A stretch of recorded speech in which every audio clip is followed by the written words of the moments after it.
Hello friends, welcome back to the my new video guys and my YouTube channel guys. Today when we are going to about guys Motorola phone setting guys, and today friends I am going to show you guys how to fix brightness problem on Motorola phone. Friends, you have brightness problem on your Motorola phone, so friends, how to fix today friends I am going to show you in this video. So before starting video friends, first of all go and subscribe the channel guys, click the bell icon, like the video.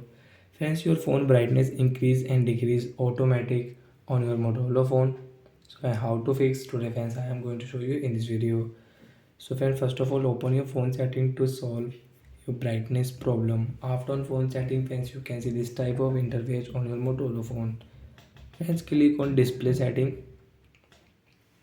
After on display setting friends, you can see light mode, dark mode. Friends, you want to on dark mode, you can on from right side. Friends, you want to off dark mode, so you can off from left side. Friends, you can see adaptive brightness.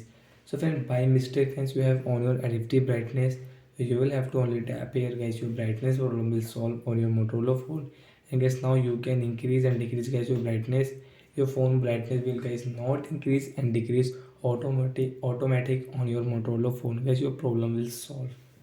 And friends, you can see there are many setting, night light setting. Friends, you want to on night light, you can on and off from here. You can change wallpaper. Friends, there are many setting. Network speed friends, you want to show where you can show your network speed. So like that guys, we can solve brightness problem on Motorola phone. And friends, you can solve with shortcut setting and direct click on phone setting. Search here guys auto brightness and guys adaptive brightness. Adaptive brightness guys, click here. Direct friends off your adaptive brightness guys, your brightness problem will solve. Friends, you can see when I on brightness decrease automatic, so I will off, and guys now brightness will not increase and decrease automatic on my Motorola phone. So bye bye guys, thanks for watching the video.